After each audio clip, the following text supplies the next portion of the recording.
ರಾಷ್ಟ್ರೀಯ ಪರೀಕ್ಷಾ ಪ್ರಾಧಿಕಾರಕ್ಕೆ ಭರ್ಜರಿ ಸರ್ಜರಿಯನ್ನ ಮಾಡಲಾಗಿದೆ. 47 ಅಧಿಕಾರಿಗಳನ್ನ ವಜಾ ಮಾಡಿ ಸರ್ಕಾರ ಈಗ ಆದೇಶವನ್ನ ಹೊರಡಿಸಿದೆ. ಈ ನೀಟ್ ಪರೀಕ್ಷೆ ವಿವಾದ ನಂತರದಲ್ಲಿ ತನಿಖೆ ಆರಂಭ ಆಯಿತು. ತನಿಖೆ ಆರಂಭ ಆದ ನಂತರದಲ್ಲಿ ಹಲವಾರು ವಿಚಾರಗಳು ಬಹಿರಂಗ ಆಗಿದ್ವು.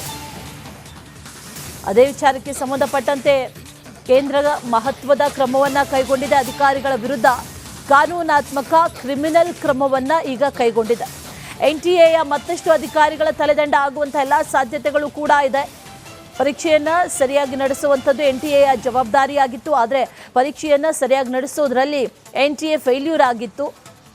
ಇದರಿಂದ ಸಾಕಷ್ಟು ತೊಂದರೆಗಳು ವಿದ್ಯಾರ್ಥಿಗಳಿಗೂ ಕೂಡ ಆಯಿತು, ಸರ್ಕಾರಕ್ಕೂ ಕೂಡ ಒಂದು ರೀತಿಯಲ್ಲಿ ಮುಖಭಂಗ ಆಯಿತು. ಇದೆಲ್ಲ ವಿಚಾರಗಳನ್ನ ಮನಗಂಡಿರುವಂತಹ ಸರ್ಕಾರ ಈಗ ಇಡೀ ಪರೀಕ್ಷಾ ವ್ಯವಸ್ಥೆಯನ್ನು ಸಂಪೂರ್ಣವಾಗಿ ಸುಧಾರಣೆ ಮಾಡಬೇಕು ಅನ್ನುವಂಥ ನಿಟ್ಟಿನಲ್ಲಿ ನಿನ್ನೆ ಶಿಕ್ಷಣ ಇಲಾಖೆ ಕಾರ್ಯದರ್ಶಿ ವರ್ಗಾವಣೆ ಮಾಡಲಾಯಿತು. ಆನಂತರದಲ್ಲಿ ಈಗ ಈ ಅಧಿಕಾರಿಗಳ ವಿರುದ್ಧ ಕಾನೂನಾತ್ಮಕ ಕ್ರಿಮಿನಲ್ ಕ್ರಮವನ್ನು ವಹಿಸಲಾಗ್ತಾ ಇದೆ.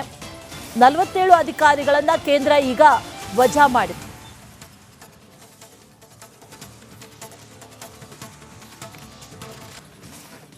ರಾಷ್ಟ್ರೀಯ ಪರೀಕ್ಷಾ ಪ್ರಾಧಿಕಾರಕ್ಕೆ ಭರ್ಜರಿ ಸರ್ಜರಿಯನ್ನ ಮಾಡಲಾಗಿದೆ.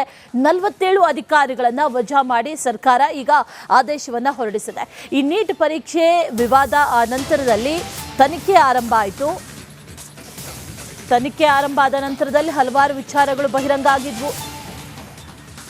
ಅದೇ ವಿಚಾರಕ್ಕೆ ಸಂಬಂಧಪಟ್ಟಂತೆ ಕೇಂದ್ರ ಮಹತ್ವದ ಕ್ರಮವನ್ನ ಕೈಗೊಂಡಿದೆ. ಅಧಿಕಾರಿಗಳ ವಿರುದ್ಧ ಕಾನೂನಾತ್ಮಕ ಕ್ರಿಮಿನಲ್ ಕ್ರಮವನ್ನ ಈಗ ಕೈಗೊಂಡಿದೆ. NTA ಮತ್ತಷ್ಟು ಅಧಿಕಾರಿಗಳ ತಲೆದಂಡ ಆಗುವಂತಹ ಎಲ್ಲ ಸಾಧ್ಯತೆಗಳು ಕೂಡ ಇದೆ. ಪರೀಕ್ಷೆಯನ್ನ ಸರಿಯಾಗಿ ನಡೆಸುವಂಥದ್ದು NTA ಜವಾಬ್ದಾರಿಯಾಗಿತ್ತು. ಆದರೆ ಪರೀಕ್ಷೆಯನ್ನ ಸರಿಯಾಗಿ ನಡೆಸೋದ್ರಲ್ಲಿ NTA ಫೇಲ್ಯೂರ್ ಆಗಿತ್ತು.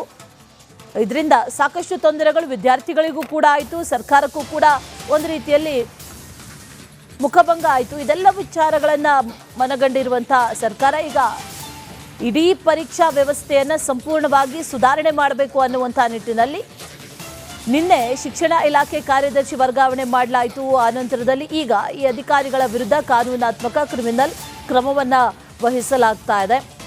47 ಅಧಿಕಾರಿಗಳನ್ನು ಕೇಂದ್ರ ಈಗ ವಜಾ ಮಾಡಿದೆ.